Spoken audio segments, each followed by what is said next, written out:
We interrupt your regularly scheduled program to bring you another episode of We Can Help with Dave and Woody, already in progress.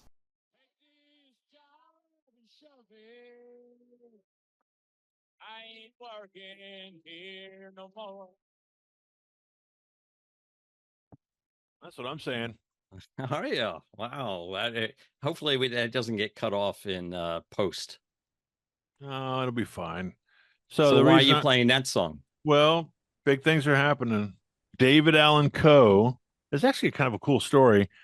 Died yesterday at 86 years old. So that wasn't who was just singing. No, that was him. So there's actually kind of a cool story. It turns out that song became a number one country song, but a fellow by the name of Johnny Paycheck sang it. And apparently the story is that Coe was eternally pissed that Johnny Paycheck's version went to number one and like in 1979, and his version he released in 78. It was slightly different. It was the same song, but slightly different. He gets feel. royalties from Paychecks. Well, he's dead now, but he died at 86. Well, I'm sure he did. And Johnny Paycheck died in 2003. I don't know how old he was, but Coe died yesterday, and he was 86 years old. Mm-hmm. And then I found out. You think Johnny Paycheck was his real name? Probably not. Just about every actor, actress in the 70s had a stage name. Well, I think it was, providential that he had the hit song "Take This Job and Shove It," and his name was Johnny Paycheck. Maybe it should have been Paycheck-less. I don't know. Right. But his real name was Donald Eugene Lytle. Lytle. So is that German?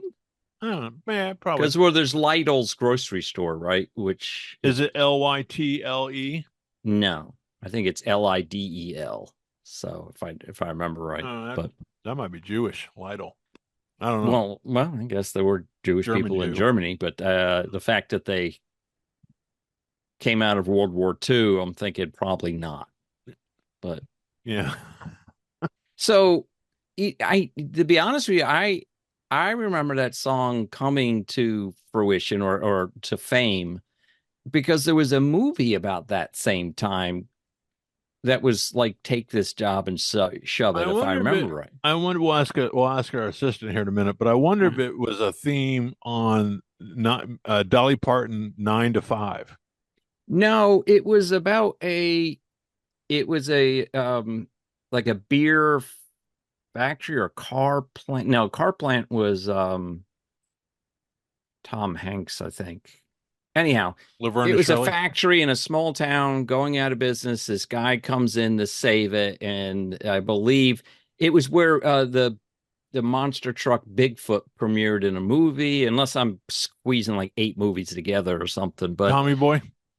No, well before that, because it was famous in '79. So I'm guessing it was around that time. All right, hang on. Let's find out. Hold on, Alexa. What movie did Johnny Paycheck's version of "Take This Job and Shove It" play in? Johnny Paycheck's version of "Take This Job and Shove." It was featured in the 1981 film of the same name. Would you like to know more about the movie? Yeah, who were the actors in it? The 1981 film "Take This Job and Shove It" starred Robert Hayes as Frank Macklin, Art Kearney as Charlie Pickett, Barbara Hershey as J.M. Halstead, and David Keith as Harry Mead. And what was the premise? What was the premise of the movie? The movie follows Frank Macklin, a young manager sent to revitalize his hometown's struggling brewery. He faces resistance from old friends, but eventually wins them over, only to see the improved brewery sold to an incompetent Texas millionaire. Oh, that's how it always goes. Yeah. The old Texas incompetent millionaire from Texas. Boy, what a memory I have for stupid information, huh? I saw that movie. 1981, that was my graduating year from high school. That was probably 8th or 9th grade for me. But you're not that far ahead of me. I graduated in 85. You're 4. Yeah, I guess you are 4 years. Every time I say something, a statement of fact, it's called a flinch, by the way. We use that in the sales world. It's called a flinch. And Woody goes, "It's not true. That can't I be didn't true." say that this time. I said, I can't believe that because I didn't know our ages differed that much. That's what I was expressing. The chasm. Yes. That's the word. But you are right. But in this case, that was not my take on this. I know. One. I'm just So, that's no, you don't. Show. You were going after me, man. Mm-hmm. Yeah, what? I can't wait to the day I get to say that. I'll be dead. No, take this job and shove it. Oh, okay. I thought you meant when you get to be older than I am. I'm like, okay. Well, I'm not saying that. Do you want to bring it up? Do you want to? Well, it's your story. Oh, that's true. I can't allude to it. Yeah, I'm by no means have any ill. What's the word? Ill regard. Ill will towards my current employer. None whatsoever. But I am leaving. So I like to call it a season of life. In my previous career, everything I did was 15-year cycles. So I had two 15-year careers. And I told someone the other day, there's no way I'm going to do 15 years of this one, but it's 5 years. So as of June 1, I will cease to be a middle school teacher. I don't know what I'm going to do. I'm too young. Teacher, because that might imply you do elementary or high school or middle school. Yeah. No, meaning. Never mind. It's not important. Keep moving forward. Yeah, I'm not sure where you think you were trying to. I was. Well, you said you're going to stop to be a middle school teacher. Oh, I'm sorry. I will cease performing my duties as a business education middle school teacher. How about that? 6th grade. You did it again, but that's all right. Keep going. I do that sometimes. I don't know what I did, but I do it sometimes. Anyway, I don't want. It's not a big deal. The way it turned out, though, it's kind of funny. I say I'm retiring. It's kind of a twofold story. As some of you may remember, because you're avid listeners, I started teaching in 2021 on a temporary certificate from the state of Florida, which was a 3-year gig. And it gives you the opportunity to get some certification under your belt and get some classes, and you can become a certified real teacher.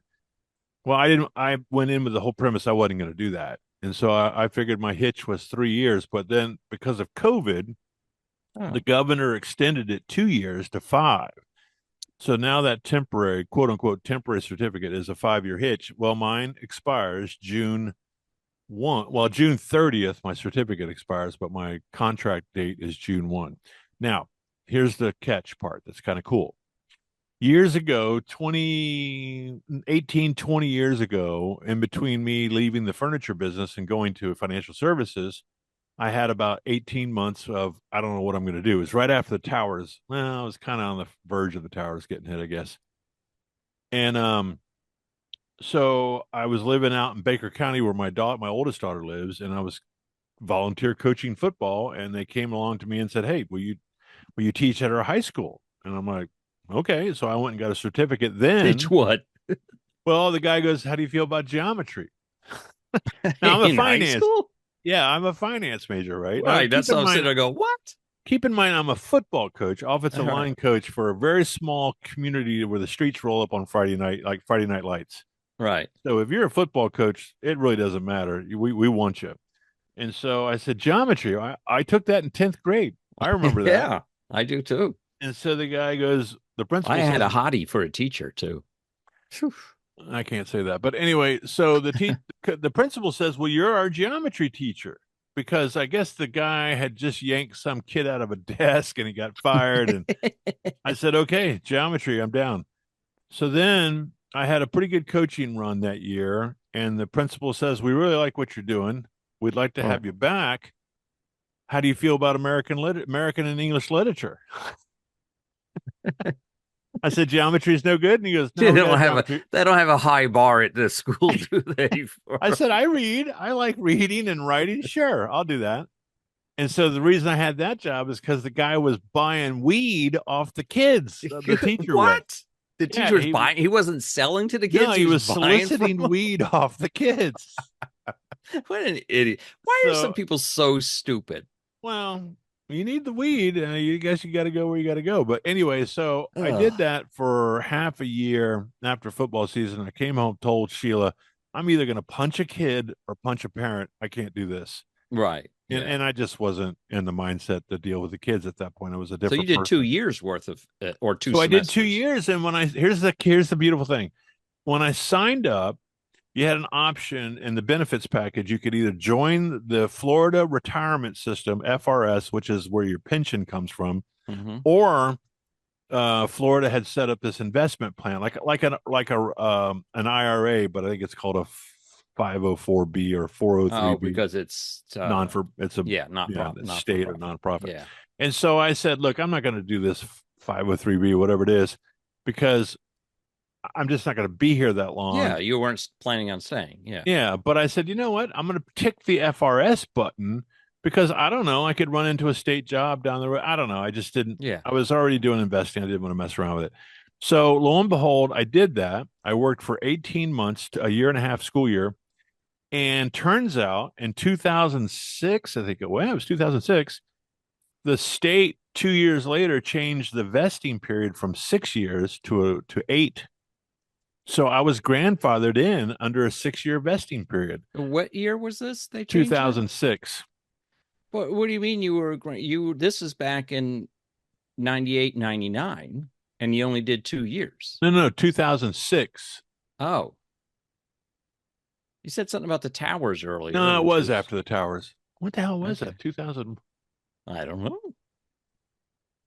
Well, how long did you... it was after I'd married. So it was 2006 because my daughter graduated that year, and I went out there the year she graduated. So it was 2006. Okay. All right. It's a long time ago. I know. Anyway, so I got vested. Well, excuse me. I got the vesting period. And so I'm sitting here when he gave us the 2 extra years for 5-year certificate. I'm like, I'm going to vest. Well, you're going to be 7 years now, not 8. Oh, okay. Let's make sure that I'm saying what I'm saying. It turns out when I signed the document back in Baker County, that it was a 6-year vesting period. Okay. Okay. And then in 2011, the state changed it to an 8-year vesting period. But I was already in the clock at 6, unbeknownst to me. So I jump ahead, leap forward to 2021. I remember in college, you had to finish under the same catalog. Yes. Well, now I'm in the same catalog as far as vesting cycle, 6 years.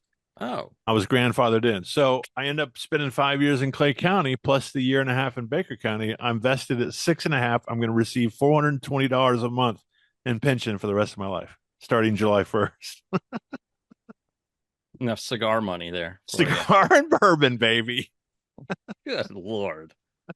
I have zero pension coming my way, but 401ks and IRAs, and it's not tax. I don't have to get it taxed. I mean, it's only like $4,800, $5,000 a year. My father got a pension up until obviously until his passing. It was pretty good for he worked for Gannett for 25 years. So they paid him, I don't know, it was close to $1,000 a month, I think, there once he was eligible. So I like pensions, but as we learned, well, what stopped pensions? Was it the fact that companies were going under, or what was it, or that there was so much payout for the baby boomers? Do you know the story? Sorry. Do you know well, there was some corruption that came along where I think, what was that company that was doing all that weird accounting? Enron? Yeah, hang on a second. Hey, Alexa, what ended the pension era for private sector? The pension era in the private sector ended due to a combination of factors. Rising regulatory costs, volatile markets, and longer lifespans made traditional pensions unsustainable for most companies. The shift to 401k plans began in the 1980s, accelerated by the 1978 tax code change that made these plans possible. Some argue that the 1974 ERISA legislation made defined benefit plans too burdensome, leading to their decline. Okay, stop. Yeah, obviously all right. So it was that was before any of. Well, when did you enter the workforce? Not till the mid 80s, right? Professionally. 89. Yeah. So, all right. Yeah, I remember my dad when they opened IRAs, and you could put in $2,000. And he was like, "What is this thing?" I'm like, "I don't know. Let's look it up." But he had a pension from Martin Marietta at the time. Yeah, I would think he was in that the golden age of weaponry. What am I trying to think of? Defense contracting. Defense contracts. That's what I was trying to think of. Yeah. And they're still using some of his systems, the Patriot missile system and the cruise missiles. He was all involved in that. Interesting. Anyway, all right. Hey, you know how we always talk about the ranking of bourbons? Yeah.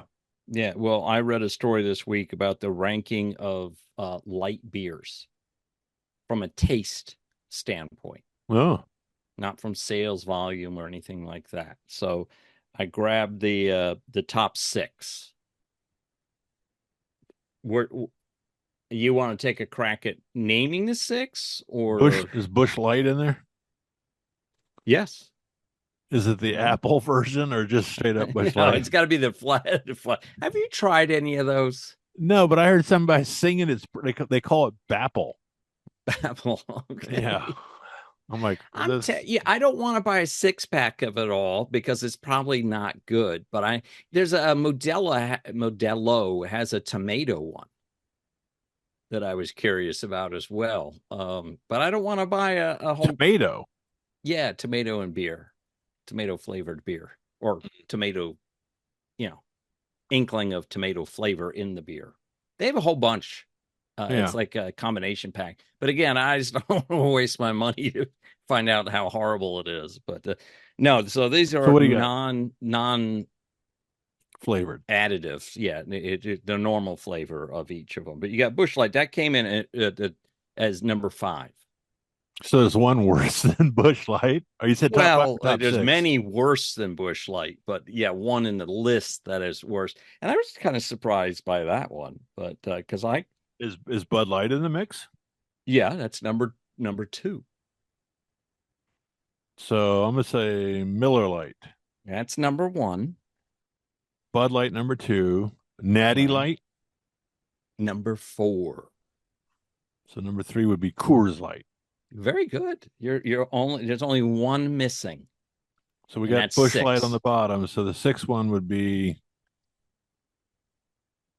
It's one of the big ones, but it's just hard to think of it. I think golf. I think they're a big sponsor in golf.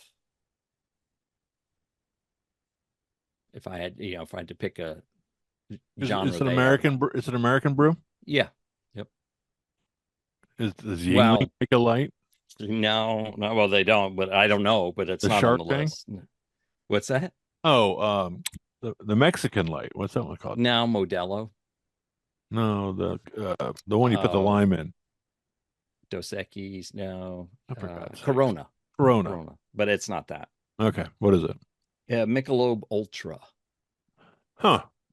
I kind of like that. That one is the most like water that I've had. I can't say I've ever had a Busch Light or Natty Light for that matter.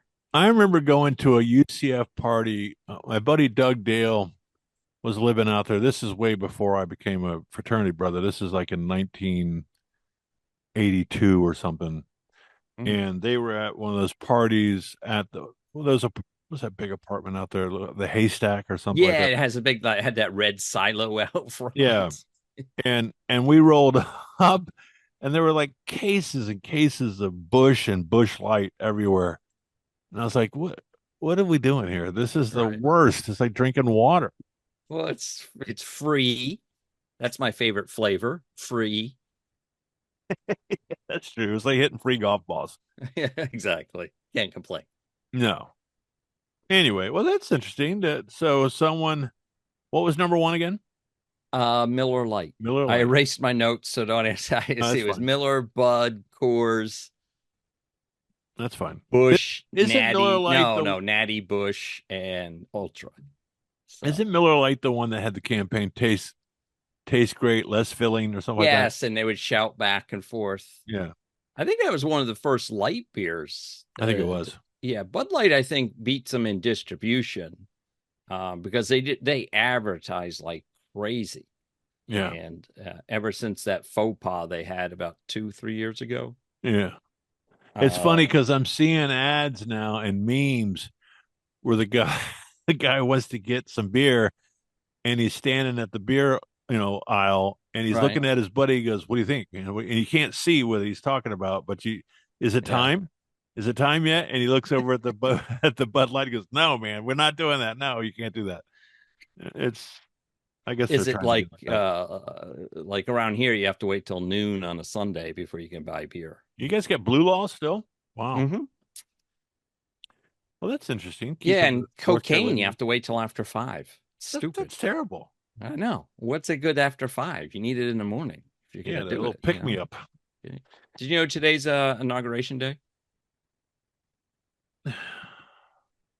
April 30th. Yeah. Inauguration of what? Of a president. Of which president of what?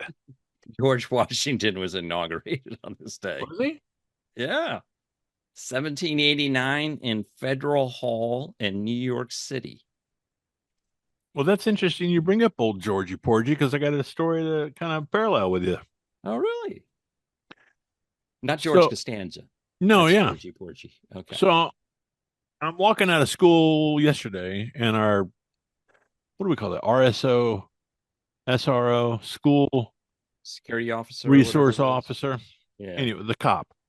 And he goes, "Hey, Mr. Theus, we'll see you tomorrow." And I said, "Well, God willing, and the creek don't rise."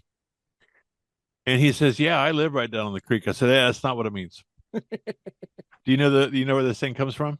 No, not a clue, because I've he never goes, said "What do you it in my mean?" life. I said, "Remind me to tell you this story." And he goes, "Well, I can't wait, Mr. Theus." I said, "Yeah, I know." So you get $5, I'll tell you now. So I had heard this a couple different ways, but there's a fellow by the name of Benjamin Hawkins, who was a senator from North Carolina from 1789 to 1795. And he was appointed by George Washington in 1796 to be the commissioner to the Creek Indian tribe. Oh. And rumor has it, although they can't find any written letters from the guy, but rumor has it that Washington, he and President Washington were corresponding by letter, which amazes me that we have this historical capability of finding these things.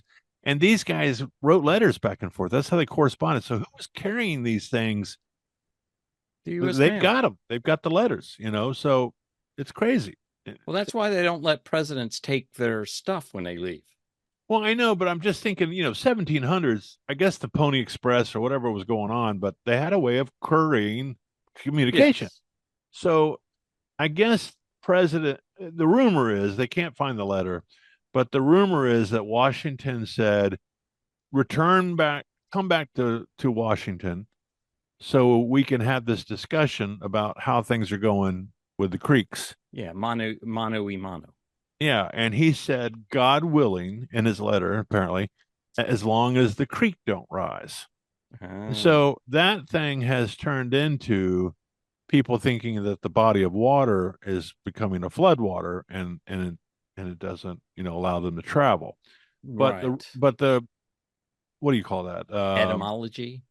Well, I don't, but they can't verify it. So Alexa says it comes from a magazine that was published later in years, and it just means that, an unfortunate event may happen to keep you from doing something.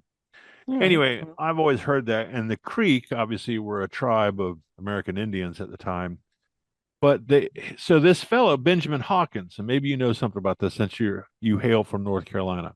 Yeah, he was born in a area called Granville County, which has since changed its name to Warren County. And the county seat is Warrenton, North Carolina. So it doesn't sound like it's a well-populated.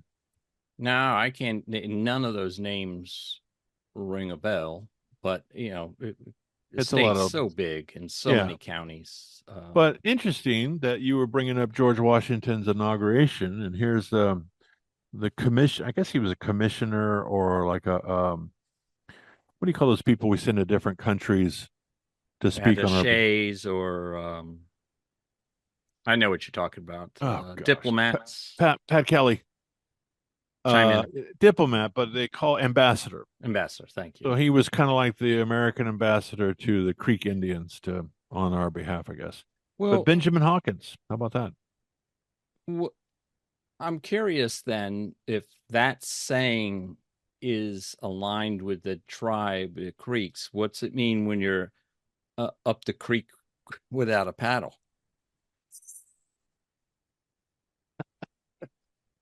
That was a slightly not well publicized sect of the that tribe. That was the second letter he sent back to the president.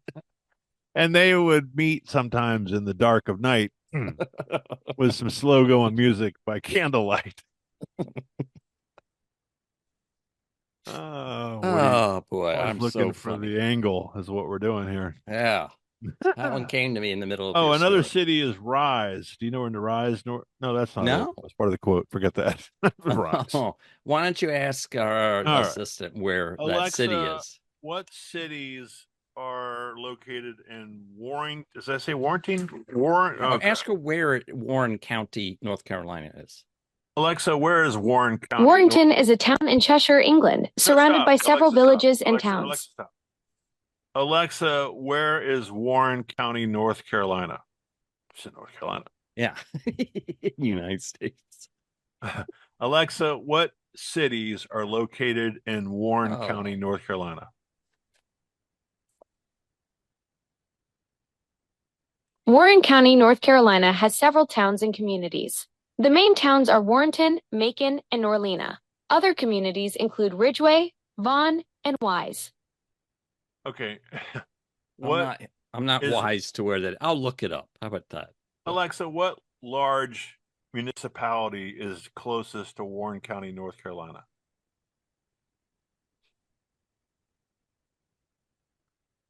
The closest large municipality to Warren County, North Carolina is Raleigh, located about 64 miles south.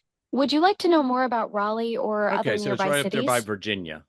Then. No, we're fine. Thank you, Alexa. Yeah, it's right up along the Virginia, North Carolina border, probably along 95 or something like that. So, okay, well, there you go. Highly interesting. Yeah. So riveting. Yeah. And I don't want to. You got something here because I got a listener update. I think we should do, but we can do that in a minute. Whatever you want to do. Let's see. Well, I we like to talk about advertising on here and how the companies screw up. But so there's a Spectrum cable. I don't know which internet, whatever you want to call it these days. They do a lot of different products, but they're either absolute morons or geniuses for this commercial. Have you seen this one where a little girl is reciting an essay in school about hard work and determination, and they cut to guys out in the field pulling like fiber cable and digging, and you haven't seen this ad? I've seen it a couple times, and I of course I didn't write down the thing, but Spectrum like brags in the middle of the commercial. It said all our fiber networks are installed by US based crews. Like, oh shit. Exactly. So they're trying to push the whole American angle. They got a bunch of Chinese hovering over with a helicopter. No, it's US based. You got to be U.S. based. Okay, well, I guess you're not pulling cable from another country today. Our shovels are made in China and Mexico, though. Oh, you can bet half the stuff, all the electronics, and everything we use, or the machines we use. But those ditch diggers, they're from right here in the good old USA. No, they're based in the USA. They didn't say American. That's they said American based crews. They start off in Memphis every morning. Right. God knows where they came in. It cracks me up. I was like, well, either that's genius because no one picks up on that, and they just hear, oh, they're American. I'm getting like Spectrum. Did you ever watch Mad Men? No, and I know I should, but I think I've heard so much of it now. You got to get the series. We got the whole thing on CD, but it's like CD. He's talking What's to that? The guys. Like a bond you buy from the government. What's that? Huh? Series? Oh, yeah. CD. So he's talking to the guys from Lucky Strikes, and the federal government has just come out and said that smoking apparently is bad for you. It causes cancer. Because they used to have like doctors in their advertisement that would say like 9 out of 10 doctors love it. It's the Yeah, because greatest they thing don't do going. that anymore, do they? But they couldn't. The federal government said you can't do that anymore, and so the lead character for Mad Men, what was his name? Anyway, he's pitching this idea to the tobacco guys that it's hilarious. They're all smoking like chain smoking Lucky Right, Strikes. They're all right. choking and coughing and stuff. And so he goes, "We're doomed. We're not going to be. We can't use the doctors anymore." And so the guy goes, "Well, the good news is neither can your competition." So they can't say it either. So let's get a chalkboard out and let's figure out this Oh, thing out. And so he goes, "Tell me about your tobacco process. What do you do?" He goes, "Well, we plant super, tobacco in the North Carolina soil." Oh, he's choking. right. And we wait for the spring rains and we harvest the tobacco in summer, and then we hang it to cure, and then we toast it. And he goes, "There it is." He goes, "What do you mean?" So that's it. Your tobacco's toasted. Your No one else is tobacco's toasted. toasted. Yeah, so Lucky Strike had this campaign that our tobacco's toasted. Really? Yeah, and it worked, I guess. It was the differentiator that anyone else could ever use. So, They're uh, always searching for some. Yeah, hold on one second. advertisers are. I'm Alexa, always. is there any truth behind Lucky Strike tobacco being toasted? Yes, Lucky Strike tobacco was indeed toasted. The It's Toasted slogan, introduced in 1917, referred to heat curing the tobacco leaves instead of sun drying. This process was claimed to remove acids and sterilize the tobacco, though it wasn't significantly different from other manufacturers' methods. All right, Alexa, stop. Sound All right, good anyway, though. I don't know. It's one of those things you watch and you're like, hey, that's kind of cool. I'm always fascinated by that, the mind games, advertisers, and I even know, like, in stores, like the most famous, right, is why is the milk always in the back of the grocery store, right? Because it's the most sought after item Drag you people through come all in the for, aisles. so they Yeah. get you to go buy everything else. You see everything as you go through all the sales and stuff. And like in a casino, the bells, the no clocks, the no windows, the bells, and Oxygen. yeah, they suck you in.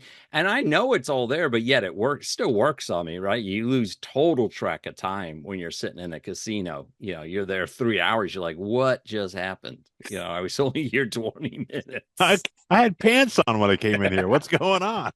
Well, they give you a free alcohol, essentially. He's I'm like, wait a constantly. minute. I don't even wear boxers. What's going on here? So not only am I in my underwear, I'm not in my own underwear. Who are you? Yeah. Yeah. So those kind of gimmicks, just it's fascinating to me how we all fall victim to that stuff. So, Well, I want to say my favorite class, but one of my favorite classes in college was sociology. Did you ever take that? Yeah, must have. I tried taking that my first semester, and that was the semester I almost failed out of college. So, No. yes, I did take it, but Yeah, it was that mind blow about why we as humans make decisions and how we're influenced to make decisions and that sort of thing. And I was hooked at that moment. I said, okay, I know I'm not going to be a financial analyst per se. I'm going to be in sales. right. And I loved it. Yeah, It was cool. it's cool. The one I always tell people, because I like the food. You ever go to a Japanese steakhouse? Yeah, the thing where you sit at the They cooker. cook in front of you. Yeah. Yeah, that is a hustle like no other hustle. Those Japanese steakhouses. So the reason there's a little bit ahead of game with I forget what the famous one is, because he came up with this formula, but basically, you would walk in and the place could be empty, but they're like, hey, we need you to, we'll seat you in 20 minutes. I forget what the timeline was, but it was enough time for you to finish one drink and then need another when you got to your table. So he always made you wait just long enough that you would have two drinks while you were there, let alone maybe a third while you're at the table. But the whole concept of seating you with strangers it was all about speed, right? I guess all restaurants are about that, right? How fast can we seat you and get you back out and fill that seat again? And more times they can rotate people through, the more money they make. So the idea was sitting you with strangers would restrict conversation, first of all, right? So you're not going to and you're sitting next to your friends, not you're not across across. from them. So it's harder to have a conversation. So that speeds things up. And if you ever notice, if you start talking to the person next to you or something like that, the chef will play a game with you. He throws a shrimp at you or something. Yeah, get your attention. Hey, buddy, you're a goofball. It's to get you out of that conversation and back to eating. It's they're constantly. I got to go to one of these places now. So when you go there, that's all you see, all of these moves and everything they're doing. I still enjoy the food, but it's funny to watch the semantics they go through to hustle you through the place. So I hope I didn't ruin your next dinner. No, I like that kind of stuff, to know behind the curtain, as I say, to what's going on. That's pretty cool. And there was something else they did, the tricks. Was it Benihana that did that? Yeah, it was Benihana that started and came up with that formula. And he created the space, even the space of the bar was, he scienced everything basically about that restaurant. And well, those Asians, they're pretty smart. Yeah, and efficient. Yeah. So, well, they're so little, they don't have a lot of space. Yeah, I guess so. Right. I see. That makes a lot more sense now. You say. Yeah, this is the show that bigots survive in. Well, or as I say, Bijou. Bijou. Oh, yeah. That's French. Yeah. Makes it sound like I'm a nicer person. Yes, exactly. We forgot to tell people to subscribe, like. Yeah, I just figured they would catch on. You think so? It'd be so overwhelming. They'd be like, "What have I been doing? I gotta do this." Well, that's kind of a nice segue, actually. Now that I think about it, because I think I know what you want to talk about. Do you? Do I? Is it the chart you sent me a few weeks ago? Well, yeah, but that's interesting you say that, because I looked at the most recent chart. I think what he's alluding to is we haven't done a listener update in a while. Yeah. And where our people come from. And so I got on there. They come from the mommies. It wasn't too long ago. And maybe it was like 2 weeks ago. Yeah, but then I looked it up today and did the entire month of April, and those quote unquote countries are gone. So it was a one-time thing, man. No, it was a series of time. I think the communist bloc got a hold of us. I don't know. Oh, really? I don't know. It was weird. Let me read something real quick. So what we're talking about is we have this data analytical stuff, of course, that we can look at to see where our listeners hail from. On the audio side. On the audio side, correct. And so apparently, I've been sharing. I joined a Facebook group for podcasting, and the only thing I can think of is this is where it picked up. But this was from April. No, it was from March 23rd through April 21. All right. I'm not going to give you the number of downloads, but I'm going to give you the countries where it came from. So March 20. Is it that sad a number? No, it's significant, but okay. I don't want to bore the listeners. So now we got to get our finances in yen and rubles. Well, the number one country during that time frame was Vietnam. And so let me just read the rundown. Good morning, Vietnam. Yeah, the United States was number 2. Bangladesh was number 3. Iraq was number 4. Boy. Pakistan. Well, we're okay in Iraq right now. Yeah. Ecuador, Venezuela. I figured the guys flying into Venezuela, they were listening to us. Ukraine, which is weird, in between shells going off. Uzbekistan, India, UK, Indonesia, Jordan, Morocco, Mexico, Australia, Azerbaijan. Yeah, I can't do it now. Brazil, Algeria, Uruguay, Argentina, Canada, Colombia, Costa Rica, Israel, and then others. Is someone messing with us with a VPN network? No, I don't know, but it says apparently we are big with the communists in Vietnam. 32. It doesn't say that. Hanoi, Ho Chi Minh City, and Da Nang. I said expect a call. expect a call from the Department of State. So I don't know. So anyway, the most recent for the month of April. Marco Rubio, he's around your neighborhood, right? Yeah, he's probably Air Force One's listening to us. Probably, who knows? He flies over every once in a while. So. But the recent from the whole month of April I captured was USA was number 1, UK was 2, Australia, yep, Australia, Bulgaria, Canada, Hungary, Italy, and Thailand. Italy. That's crazy. My daughter just got back from Italy, actually. Our producer, that's why we were off last week. Well, it's interesting. We gripe a lot that people aren't tuning into us and we're not growing. I shouldn't say that we're not growing at the expected level that we feel like we should. But apparently we're worldwide, Woody. We're not growing. The only place we really measure growth is on the YouTube channel, because that's forefront. They push their stats at us quite regularly. So that, every time I upload a new video, I'm face to face with it. Whereas when you upload the audio, it doesn't really tell you, unless you click on other things, it doesn't tell you the stats, right? Right. No, I have to go dig for it. So just a point of order. In the state of Florida, number 1, obviously for the U.S., the usual suspects: Orange Park, kind of near where I live, Palm Coast, Jacksonville, St. Petersburg, Orlando, Homosassa, Winter Garden, and Bradenton. Number 2, California. Thank you, folks in McKinleyville, Oakland, Sacramento, and Los Angeles. So we're in Sacramento, the capital. Yes.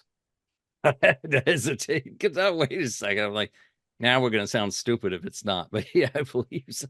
So North Carolina is 3 with Raleigh, Charlotte, and Aberdeen. Where's Aberdeen from you? It's out there. It's about mid-state. It's where the Pinehurst. Yeah, Pinehurst golf course. Number 4 is Massachusetts, Chelmsford, Boston, and Springfield. Okay. Number 5 coming in at South Carolina, Fort Mill, Simpsonville, and Rock Hill. Boy, we've held on to Simpsonville for a long time. I know. I wonder who that is. I appreciate them. Yeah, we should say it that way too. Number 6, New Mexico from Portales. Number 7, Colorado and Denver. Number 8, Oregon and Portland. Wow. I'm just doing the top 10 on the West Coast. Number 9, New Jersey, Westfield, New Jersey. You know where that is? No. Number 10, Purcellville. Where? What state? Virginia. I'm sorry, Purcellville. Percival. Percyville? I thought it was Percyville. I don't know. I think it's Purcellville. I don't know. I'm butchering it. Virginia. Yeah. So we're growing. Yeah. And I've been watching my YouTube buddies and trying to get a sense of how long it took them to get where they are. And it takes a while. Yeah, I know. We only 300. But, today's number 141, believe it or not. Episode. Wow. Yeah. Season 12, episode 9. So for your crossword lovers, another third episode from today will be the season ending crossword puzzle, which I did have a request to change how I read clues for the crossword episode. So by a listener. Oh, we did get an email. This is a Nigerian prince. Well, almost. Hang on a second. Oh, it's from these guys that try to book, and I want to give them a shout out because she listens to us. She knows what's going on here. You sure they don't use AI to summarize our So Allie McCarthy. Allie, if you're listening to us, we really appreciate you. And she says, "Hi, David and Woody. I had a great time listening to your latest episode, especially your shared stories about space launches in Florida and the unforgettable bit about Neil Armstrong's 'You're welcome, Mr. Evans' moment. That blend of history, tech, and a dash of April Fool's mischief captured exactly why your show is so entertaining. Oh, wow. Given how you connect personal experiences with technology, I wanted to see if Dr. Adam Link would be a fit for your show. Adam blends Wall Street, Silicon Valley, and the Iron Range into one journey. He's an ex-Coinbase engineering manager. What's that? Vending machines? Keep going. I'll look it up. Think about it. I forget. He's an ex-Coinbase engineering manager, now a CFP, a certified financial planner, who manages $600 million and challenges a lot of financial dogma. His real stories include losing $800,000 in real estate syndications and owning the lessons, building Python trading systems from a 25-page academic paper he wrote, and guiding tech folks through huge liquidity. So he's a certified, just dealt in all those cyber coins. What do they call those things? Cryptocurrency. Yeah, so he's a a financial planner trying to get the word out. He can show how the just stay the course mantra is more like trusting the tide than mapping your way through actual uncertainty. So she followed up with several different which I give her credit for. I didn't respond to her, and then this would be a guest. She's trying to book a guest. Okay, well, listen, hey, that's a badge of honor at this point for us. Well, we'll take anything we can get. Yeah. Now, you think if he pays us in Bitcoin? Yeah, I don't think that's happening. Yeah. Okay. What's the new thing? Tell him 1 Bitcoin, and we'll put him on the show. Ethereum staking. Are you familiar with that? I know Ethereum, but I don't know what staking means. Ethereum, my understanding, is the vehicle that they're processing these transactions through. Ethereum is one of the cyber currencies or cryptocurrencies, like a Bitcoin is. Hold on, it's not a currency; it's a mechanism. All right, we're out of time. So how much do you want to get into? We'll save Ethereum for another time. All right. All right. Well, I don't know. Did we get everything? You were saying we're out of time. Yeah. I think we got everything. Well, you can always bring it up next week. So, can you disclose where you were, or you were just traveling, or was it our producer was out? Our producer, I just said that earlier, was in Italy last week. I wasn't listening. Yeah, I was in Tennessee, but did you get the boat all cleaned up? I got the boat fixed. It was a starter solenoid I needed to replace, and then I got busy cleaning it.